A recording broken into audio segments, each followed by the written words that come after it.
कुंभकर्ण की मृत्यु की खबर सुनकर लंकापति रावण अत्यंत व्याकुल हो जाता है। रावण को कुंभकर्ण की मृत्यु का विश्वास नहीं होता, उसे यह असंभव सा लगता है। रावण कहता है कि यह सत्य नहीं हो सकता। कुंभकर्ण स्वयं मृत्यु का दूसरा नाम है। ब्रह्मा, विष्णु, महेश भी कुंभकर्ण की मृत्यु का कारण नहीं बन सकते। फिर उसकी मृत्यु कैसे संभव हुई? अपने छोटे भाई कुंभकर्ण के मृत्यु से रावण बहुत अधिक दुखी होता है और उसे लगता है कि शायद असुर जाति का विनाश निश्चित है। तब रावण का ज्येष्ठ पुत्र इंद्रजीत अपने पिता को धीरज बंधाते हुए कहता है, नहीं पिताजी, केवल काका कुंभकर्ण के मृत्यु से असुर जाति का विनाश निश्चित हो, यह आवश्यक नहीं है। कृपा करके मुझे युद्ध में जाने की आज्ञा दीजिए। मैं आज ही राम और लक्ष्मण के जीवन का अंत करके इस युद्ध को समाप्त कर दूंगा। वही सभा में मौजूद रावण के सभी पुत्र उसका हौसला बनाते हुए कहते हैं कि पिताजी, हम आखिरी समय तक आपके साथ युद्ध लड़ेंगे और निश्चित ही जीत हमारी होगी। रावण का पुत्र अतिकाय, देवांतक, नरांतक, त्रिशरा, दारुक और निकुंभ सभी युद्ध में जाने का निश्चय करते हैं और रावण को हिम्मत बंधाते हुए कहते हैं कि पिताजी, हम सभी भाई मिलकर आज के युद्ध का निर्णय कर देंगे। रावण की दूसरी पत्नी धन्य मालिनी का पुत्र अतिकाय कहता है कि आज वह राम के छोटे भाई लक्ष्मण का वध करके राम को अपने छोटे भाई की मृत्यु के दुख का एहसास दिलाएगा, जैसे उसने कुंभकर्ण काका को मारकर आपको दुख पहुंचाया है। यह कहकर रावण के सभी पुत्र अतिकाय, देवांतक, नरांतक, त्रिशरा, दारुक और निकुंभ आदि युद्ध भूमि के लिए प्रस्थान करते हैं। केवल इंद्रजीत रावण के पास रह जाता है, क्योंकि वह रावण का सबसे प्रिय पुत्र था, जिसे रावण खोने से डरता था। युद्ध भूमि में जाते ही अतिकाय लक्ष्मण को ललकारने लगता है। अतिकाय की ललकार सुनकर लक्ष्मण जी भी आवेश में आकर उसके सामने जाने लगते हैं, लेकिन तभी विभीषण जी उन्हें सूचित करते हैं कि भैया लक्ष्मण, अतिकाय बाकी योद्धाओं की तरह सामान्य योद्धा नहीं है। वह भगवान शिव से धनुर्विद्या प्राप्त कर चुका है और वह महापराक्रमी भी है। उसके बाद दोनों सेनाओं में फिर से युद्ध छिड़ा जाता है।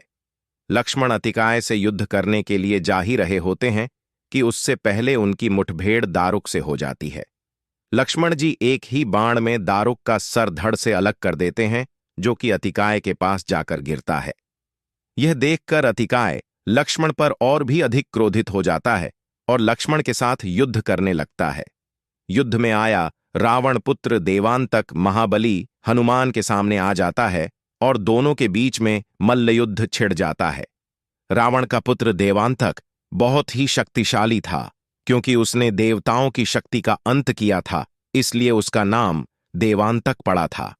लेकिन महाबली हनुमान की शक्तियों से अपरिचित था और इसलिए हनुमान जी उसे पछाड़ते हुए कभी गदा से तो कभी मुक्कों से उसकी हालत खराब कर देते हैं और अपनी मुस्तिका के प्रहार से रावण के पराक्रमी पुत्र देवांतक का वध कर देते हैं। युद्ध भूमि में अंगद और रावण के पुत्र नरांतक में घमासान युद्ध शुरू हो जाता है। दोनों योद्धा एक दूसरे पर प्रहार करने लगते हैं। नरांतक अपनी तलवार से अंगद के ऊपर प्रहार पर प्रहार किए जा रहा था, लेकिन बालीपुत्र अंगद बड़ी ही कुशलता साथ उसके सभी प्रहारों को अपनी शक्तिशाली गदा से विफल कर रहे थे और साथ ही में मौका पाकर अपनी गदा से उसको धूल चटा रहे थे। काफी समय तक युद्ध के पश्चात अंत में नरांतक भूमि पर गिर जाता है और अंगद उस पर लगातार वार पर वार करते हैं, जिससे उसकी मृत्यु हो जाती है। जहां दोनों सेनाओं में युद्ध चल रहा था, वहीं दूसरी ओर वानरराज सुग्रीव का सामना रावण की सेना के सेनापति अकंपन से हो जाता है। सुग्रीव क्रोध में अपनी गदा के एक ही प्रकार से सेनापति अकंपन का वध कर देते हैं। वहीं पर हनुमान जी रावण पुत्र त्रिशरा से मल्ल युद्ध में लगे हुए थे। त्रिशरा अपनी तलवार से महाबली हनुमान पर वार करने का प्रयास करता है, लेकिन महाबली हनुमान उसके हाथ को पकड़ लेते हैं और उसकी तलवार को छीनकर उसी तलवार के वार से उसका वध कर देते हैं। ठीक इसी समय बालीपुत्र अंगद और रावण के पुत्र निकुंभ दोनों के बीच युद्ध चल रहा था, जिसमें बालीपुत्र अंगद रावण पुत्र निकुंभ का वध कर देते हैं। रावण का पुत्र अतिकाय अन्य योद्धाओं की तुलना में अधिक पराक्रमी तथा शक्तिशाली था। विभीषण जी द्वारा बताए गए कथा के अनुसार अतिकाय पिछले जन्म में बहुत अधिक शक्तिशाली राक्षस था। तब उसने ब्रह्मदेव की तपस्या करके बहुत अधिक शक्ति अर्जित कर ली थी, जिससे उसने अपनी इच्छा मृत्यु का वरदान ब्रह्मदेव से मांग लिया था। और तब उनके साथ भगवान विष्णु ने माया का उपयोग करके उनसे उन्हीं की मृत्यु का मार्ग जानकर उनका वध किया था। उसी तरह आज भी अतिकाय उतना ही शक्तिशाली है, इसलिए वह लक्ष्मण जी को परामर्श देते हैं कि अतिकाय के साथ युद्ध करने के लिए साधारण तीरों का नहीं बल्कि दिव्यास्त्रों का प्रयोग करना चाहिए। अतिकाय तथा लक्ष्मण दोनों शूरवीर योद्धा धनुविद्या में निपुण थे, इसलिए अतिकाय के साथ युद्ध करने के लिए लक्ष्मण जी को अपने सबसे श्रेष्ठ तीरों का उपयोग करना पड़ रहा था। दोनों के बीच युद्ध बहुत लंबे समय तक चलता रहा। इसका कोई परिणाम नहीं निकल रहा था। तब सूर्यास्त होने लगता है और असुर होने के कारण अतिकाय की शक्ति और भी अधिक बढ़ने लगती है। सूर्यास्त के बाद अपनी बढ़ हुई शक्तियों के बल पर अतिकाय अपने रथ को आकाश में लेकर चला जाता है और वहीं से लक्ष्मण पर तीरों की बौछार करने लगता है। उसके आकाश में होने से लक्ष्मण जी के तीरों की गति उसकी ओर धीमी हो रही थी। यह देखकर महाबली हनुमान युद्ध में कूद पड़ते हैं और लक्ष्मण जी को अपने कंधों पर बैठाकर उन्हें आकाश में अतिकाय के समान ऊंचाई पर ले जाते हैं। लेकिन तब भी लक्ष्मण जी के तीरों का अधिकार पर कोई असर नहीं हो रहा था।